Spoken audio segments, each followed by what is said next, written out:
If you think eating brains is a delicacy reserved for the undead, then prepare yourself for a tale stranger than fiction. In the heart of the 19th century, a French explorer by the name of Paul de la Gueronnière set foot on Philippine soil, embarking on a journey that would forever etch itself into the annals of travel literature. Gueronnière arrived in the Philippines in 1820, an adventurer with a thirst for the unknown and a profession that lent itself well to foreign lands. He was an eye doctor. He soon found himself settling in a remote area, founding the town of Jala Jala in what is now Rizal province.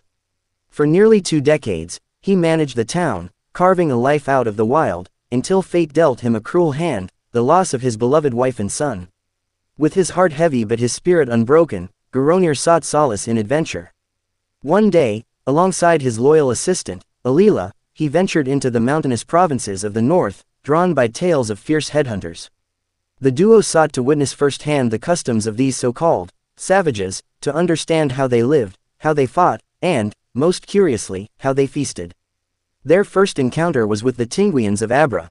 At first glance, the people appeared ordinary enough, save for an unusual odor that Gueronnière attributed to their habit of never changing clothes. But pleasantries aside, nothing could have prepared the Frenchmen for what came next, a grand invitation to partake in a ritual known as the Brain Feast. The occasion was celebratory, held in the wake of a victorious battle.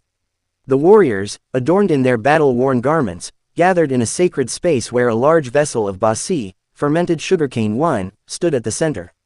Surrounding it were several severed heads, the trophies of their triumph. The air crackled with energy as the chief delivered a stirring speech, honoring the valor of his men. Then, the true horror began.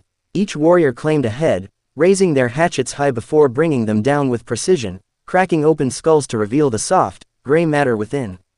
As if the spectacle was not gruesome enough, the young Tinguian women took their places, collecting the extracted brains and pounding them into a fine paste. This gruesome mash was then mixed into the sugarcane wine, transforming the celebratory drink into an unholy concoction. Gueronnière and Alila watched in horror as the tribal members passed the bowl around, each taking a sip, their eyes alight with triumph. The French explorer knew he had little choice. Declining could mean offending the tribe, and offending the tribe could mean death. Summoning every ounce of courage, he lifted the bowl to his lips and drank. The taste, he later recounted, was like nothing he had ever experienced, an infernal beverage that would haunt his senses forever.